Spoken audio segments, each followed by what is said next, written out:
ആരോഗ്യപൂർണമായ സ്ത്രീ ജീവിതത്തിന്. ആയുർവേദ വകുപ്പും റേഡിയോ മാറ്റുലിയും സംയുക്തമായി അവതരിപ്പിക്കുന്ന ആരോഗ്യ ബോധവൽക്കരണ പരിപാടി.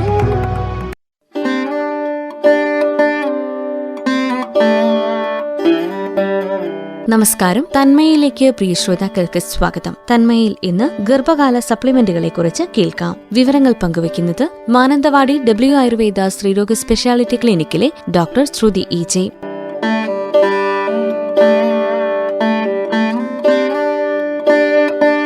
നമസ്കാരം. തന്മയുടെ പുതിയൊരു അധ്യായത്തിലേക്ക് സ്വാഗതം. ഞാൻ ഡോക്ടർ ശ്രുതി. നമ്മൾ കഴിഞ്ഞ പ്രാവശ്യം ഗർഭിണികളുടെ ഭക്ഷണത്തെ പറ്റിയാണ് പറഞ്ഞത്.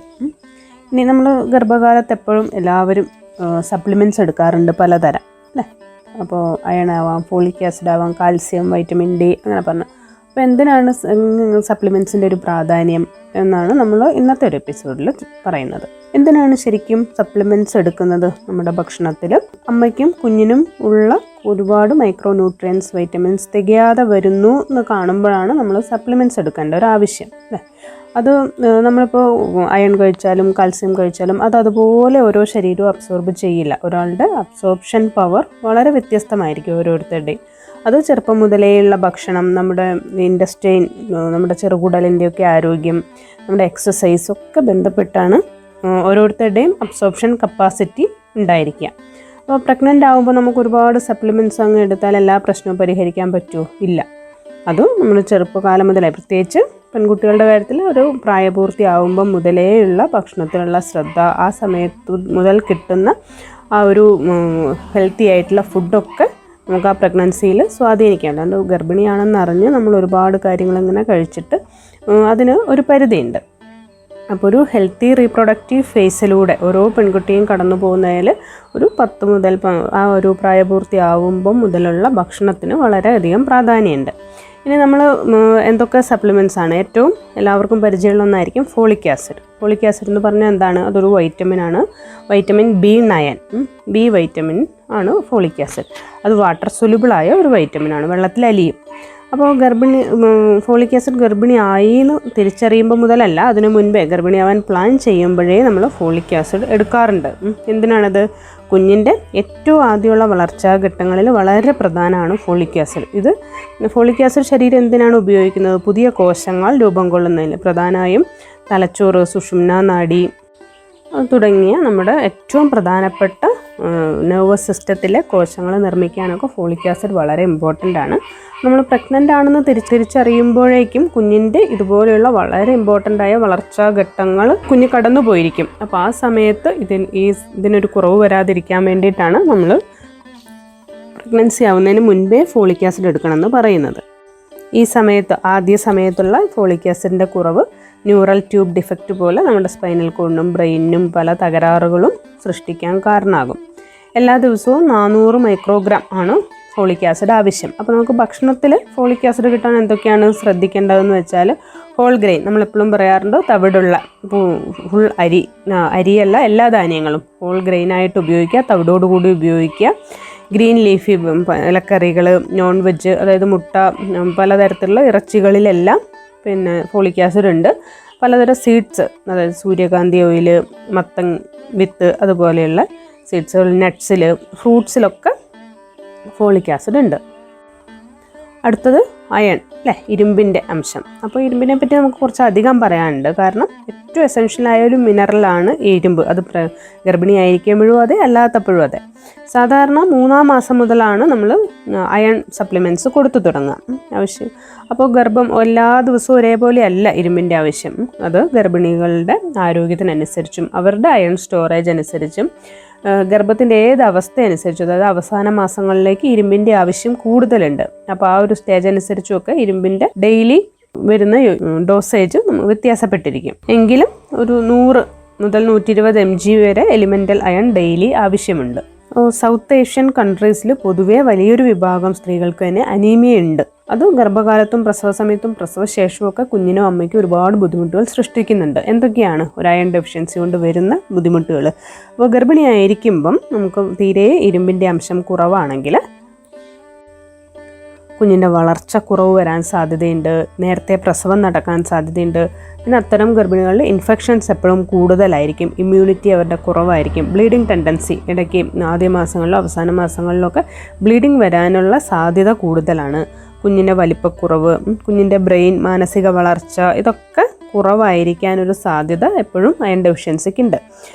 ഡെലിവറി സമയത്ത് പ്രൊലോങ്ഡ് ലേബർ, അതായത് പ്രസവം നീണ്ടു പോകാൻ, അത് പല കാരണങ്ങൾ കൊണ്ട് നീണ്ടു പോകാനുള്ള സാധ്യത കൂടുതലാണ്. അതുകൊണ്ട് തന്നെ സിസേറിയൻ ആവാനും മറ്റു പലതരത്തിലും നോർമൽ ഡെലിവറിനെ തടസ്സം സൃഷ്ടിക്കാനൊക്കെ ഈ അയൺ ഡെഫിഷ്യൻസി കാരണമാകും. അതുപോലെ ഫീറ്റൽ ഡിസ്ട്രസ്, കുഞ്ഞിന് പലതരം ബുദ്ധിമുട്ടുകൾ ഉണ്ടാവാൻ സാധ്യതയുണ്ട്. പ്രസവ സമയത്ത് കുഞ്ഞിൻ്റെ ലങ് മെച്യൂരിറ്റി കുറയാനുള്ള സാധ്യതയുണ്ട്. അങ്ങനെ കുഞ്ഞിനും അമ്മയ്ക്കും ആ സമയത്തും ബുദ്ധിമുട്ടുകൾ ഉണ്ടാവാം. ഇനി പോസ്റ്റ് പാർട്ടം ഡെലിവറി, പ്രസവം കഴിഞ്ഞ് ഈ അനീമിയുള്ള അമ്മമാർക്ക് ചാൻസ് കൂടുതലാണ് എന്തിന്, ബ്ലീഡിങ് വരാൻ, ഹെമറേജ്, അതായത് രക്തപ്പോക്ക് നിൽക്കാതിരിക്കാനുള്ള സാധ്യത കൂടുതലാണ്. ഇൻഫെക്ഷൻസ് വരാൻ സാധ്യത കൂടുതലാണ്.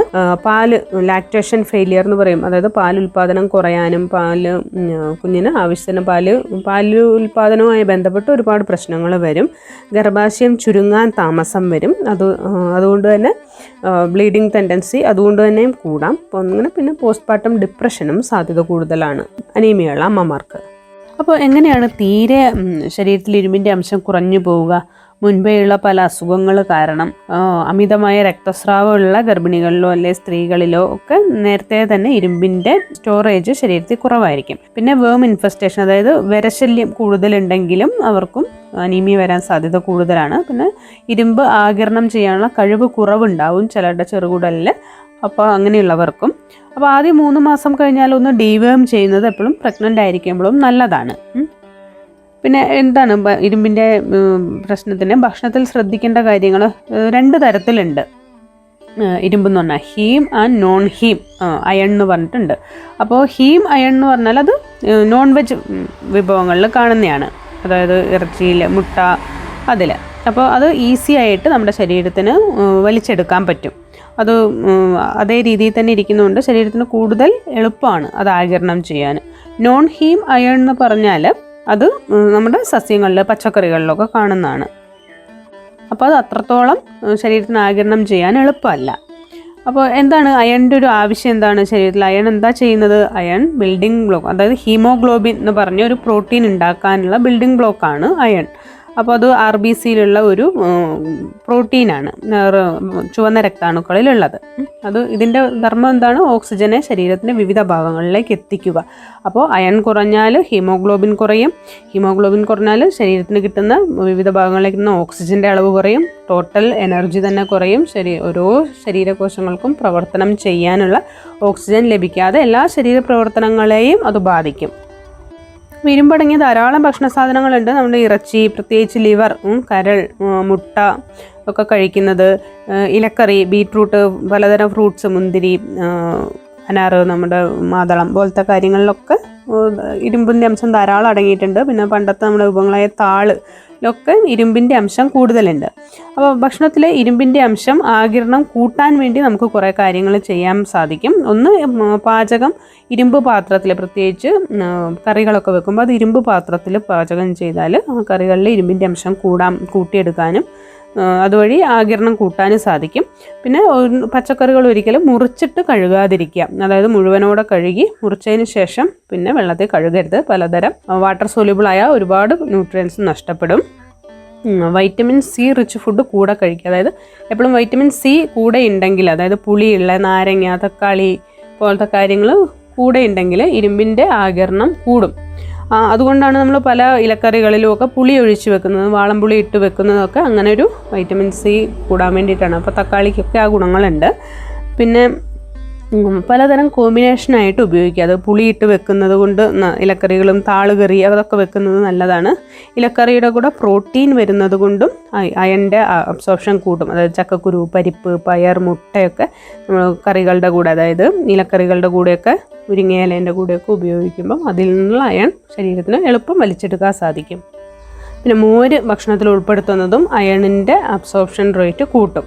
എപ്പോഴാണ് അയൺ കഴിക്കേണ്ട ഒരു സമയം? ഭക്ഷണം കഴിഞ്ഞ് 1-2 മണിക്കൂർ കഴിഞ്ഞിട്ടാണ് എപ്പോഴും അയൺ സപ്ലിമെൻറ്റ് കഴിക്കാൻ ഏറ്റവും നല്ല സമയം. പിന്നെ അയണിൻ്റെ ആകിരണത്തെ കുറയ്ക്കുന്ന കുറച്ച് ഘടകങ്ങളുണ്ട്. ഒന്ന്, ഭക്ഷണത്തിൽ അടങ്ങുന്ന ഫൈറ്റേറ്റ്സ്, അതായത് പയറിൽ നട്ട്സിലൊക്കെ അടങ്ങിയിരിക്കുന്ന ഫൈറ്റിക് ആസിഡ് എന്ന് പറഞ്ഞൊരു ഘടകം ഉണ്ടെങ്കിൽ അയൺ അബ്സോർബ് ചെയ്യുന്നതിൽ നിന്ന് അത് തടയും കുടലിൻ്റെ കോശങ്ങളെ. അപ്പോൾ നമ്മൾ ഒരു പയറൊക്കെ ആണെങ്കിലും വെള്ളത്തിലിട്ട് കുതിർക്കുന്നതൊക്കെ ഈ ഫൈറ്റേറ്റ്സിൻ്റെ അളവ് കുറയ്ക്കാൻ സാധിക്കും. അപ്പോൾ കുതിർക്കുന്നത് മൂലം ഇതിൻ്റെ അളവ് കുറയും, അയൺ അബ്സോർപ്ഷൻ കൂടുകയും ചെയ്യും. പിന്നെ കാൽസ്യം അയണും ഒരുമിച്ച് ശരീരത്തിലെത്തിയാലും അയൺ അബ്സോർബ് ചെയ്യുന്നത് കുറയും. കാൽസ്യമാണ് ആദ്യം ശരീരം എടുക്കാൻ പറ്റുക. അതുകൊണ്ടാണ് എപ്പോഴും കാൽസ്യം ഗുളികയും അയൺ ഗുളികയും 2 സമയത്ത് കഴിക്കാൻ പറയുന്നത്. അതുപോലെ പാലുൽപ്പന്നങ്ങൾ, പാലിൻ്റെ കൂടെയൊക്കെ അയൺ ഗുളിക കഴിക്കുക, ചായയുടെ കൂടെ അയൺ ഗുളിക കഴിക്കുക. അങ്ങനെ കാൽസ്യം റിച്ച് എന്തെങ്കിലും ഫുഡിൻ്റെ കൂടെ അയൺ ഗുളിക കഴിക്കാതിരിക്കുക. പിന്നെ ചായ, കാപ്പി, ബീവറേജസ് അങ്ങനെയുള്ള അതിൽ ഉൾപ്പെടുന്ന പോളിഫിനോളും അയണിൻ്റെ അബ്സോർപ്ഷനെ തടയും. അതുകൊണ്ട് രാവിലെ ഇപ്പോൾ നമ്മൾ നല്ല ഫുഡ് കഴിക്കുമ്പോൾ അതിനോടൊപ്പം തന്നെ ചായ, കാപ്പി കുടിക്കുമ്പോൾ അതിനകത്തെ അയണിൻ്റെ ആകിരണം കുറയും. അതുകൊണ്ട് എപ്പോഴും 2-3 മണിക്കൂർ കഴിഞ്ഞിട്ടാണ് ശരിക്കും ചായയും കാപ്പിയൊക്കെ കുടിക്കാൻ അനുയോജ്യം. നമ്മുടെ ഒരു ശീലം അങ്ങനെ അല്ലെങ്കിലും. പിന്നെ മൂന്നാമത്തെ സപ്ലിമെൻറ്റ്സ് ആണ് കാൽസ്യം. എല്ലാവർക്കും അറിയായിരിക്കും, ഒരു 1200 mg കാൽസ്യം ഈ പ്രഗ്നൻസി ലാക്ടേഷൻ പീരീഡിൽ ആവശ്യമുണ്ട്. പാല് കൊടുക്കുന്ന അമ്മയ്ക്കൊക്കെയും കാൽസ്യമാണ് ഏറ്റവും കൂടുതൽ ആവശ്യം. അപ്പോൾ കുഞ്ഞിൻ്റെ അമ്മയുടെയും ഒരു ഹെൽത്ത് ഇൻക്രീസ് ചെയ്യും. ഒരുപാട് കോംപ്ലിക്കേഷൻസ് ഒഴിവാക്കാൻ ഒരു മിനിമം കാൽസ്യം ലെവൽ അമ്മയ്ക്ക് വേണം. അപ്പോൾ പാലുൽപ്പന്നങ്ങളൊക്കെ കഴിക്കുന്നത് മൂലം തന്നെ നമുക്ക് ഏകദേശം കാൽസ്യം നിലനിർത്താൻ സാധിക്കും. ഇനി കാൽസ്യം തീരെ കുറവാണെങ്കിൽ ഒരുപാട് ലക്ഷണങ്ങൾ ശരീരം കാണിക്കും. അമിതമായ ക്ഷീണം, മസിൽ ക്രാംസ്, കാലിൻ്റെ മസിൽ പിടിക്കുക, പാല് കുറയുക, പലതരം ജോയിൻറ്റ് വേദനകൾ, നടുവേദന, പുറം വേദന പോലെയുള്ള കാൽസ്യക്കുറവ് കൊണ്ട് ഒരുപാട് ശരീരവേദനകളും അമ്മയ്ക്ക് തോന്നാം. അപ്പം ഭക്ഷണത്തെ ശ്രദ്ധിക്കേണ്ട ഇതൊക്കെ തന്നെയാണ്. പാല്, പലതരം മോര്, milk products, non veg items, അതായത് ഇറച്ചി, മീനിലൊക്കെ, മുട്ട, ഇതിലൊക്കെ കാൽസ്യം ഇറങ്ങിയിട്ടുണ്ട്. മുട്ട വെള്ളയിലൊക്കെ ധാരാളം കഴിക്കാൻ ശ്രമിക്കുക. ഫിഗ്, അതായത് ഡേറ്റ്സ്, ഈന്തപ്പഴം, അതുപോലെയുള്ള ഡ്രൈ ഫ്രൂട്ട്സ്, നട്ട്സ്, ഇതിലൊക്കെ കാൽസ്യം അടങ്ങിയിട്ടുണ്ട്. അതൊക്കെ ഭക്ഷണത്തിൽ മിതമായ തോതിൽ ഉൾപ്പെടുത്തുക. നേരത്തെ അയണിൻ്റെ കാര്യത്തിൽ പറഞ്ഞ പോലെ വൈറ്റമിൻ സി കൂടെ ഉണ്ടെങ്കിൽ കാൽസ്യം അബ്സോർപ്ഷനും കൂടും. അപ്പോൾ ഇത് പലതരത്തിലുള്ള രുചികളുള്ള ഭക്ഷണങ്ങൾ ഒരുമിച്ച് കഴിക്കുന്നതിൻ്റെ ഒരു പ്രാധാന്യം അതാണ്. ഒന്നിനെ സഹായിക്കുക. അങ്ങനെ നമുക്ക് ഭക്ഷണത്തിൻ്റെ മൊത്തം ക്വാളിറ്റി കൂട്ടാൻ പറ്റും. എല്ലാവരും സപ്ലിമെൻറ്റ്സ് എടുക്കേണ്ട കാര്യം ഉണ്ടോ എന്ന് ചോദിച്ചാൽ ഇല്ല ശരിക്കും. കാരണം പ്രഗ്നൻസിയിൽ തന്നെ ശരീരത്തിൻ്റെ ഇത്തരം അബ്സോർപ്ഷൻ പവർ, ആഗിരണം ചെയ്യാനുള്ള ശേഷി ഇരട്ടിയായിട്ട് കൂടും. അതായത് കുഞ്ഞിനും കൂടെ ആവശ്യമുള്ളത് വലിച്ചെടുക്കാൻ ശരീരം പ്രത്യേകം ശ്രമിക്കുന്നുണ്ട്. അപ്പോൾ നോർമലി തന്നെ അങ്ങനെ ഒരുപാട് മാറ്റങ്ങൾ ശരീരത്തിന് വരുന്നുണ്ട്. അതുകൊണ്ട് തന്നെ ഹെൽത്തി ഫുഡും നമ്മുടെ ആവശ്യത്തിനുള്ള എല്ലാ പ്രോട്ടീൻസും ന്യൂട്രിയൻസും അടങ്ങിയ ഫുഡ് കഴിക്കുകയാണെങ്കിൽ നമുക്ക് സപ്ലിമെൻറ്റ്സിനെ ഒഴിവാക്കി തന്നെ ഗർഭകാലം പോകാൻ പറ്റും. പക്ഷേ അത്ര ക്വാളിറ്റി ഫുഡ് നമുക്ക് ഇന്നത്തെ ഒരു ജീവിത സാഹചര്യത്തിൽ പലർക്കും അത് ലഭ്യമല്ല എന്നുള്ളത് കൊണ്ടാണ് സപ്ലിമെൻറ്റ്സിൻ്റെ ഒരു ആവശ്യം നമുക്ക് മുഖ്യമായിട്ടും വരുന്നത്. തന്മയിൽ ഇന്ന് ശ്രോതാക്കൾ കേട്ടത് ഗർഭകാലത്തെ സപ്ലിമെന്റുകളെക്കുറിച്ച്. വിവരങ്ങൾ നൽകിയത് ദ്വാരക ആയുർവേദ ആശുപത്രിയിലെ ഗൈനക്കോളജിസ്റ്റ് ഡോക്ടർ ശ്രുതി ഇജെ.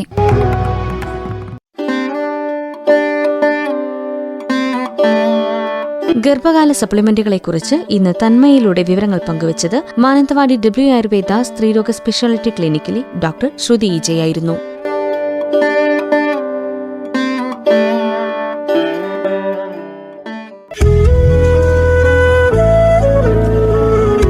തന്മയ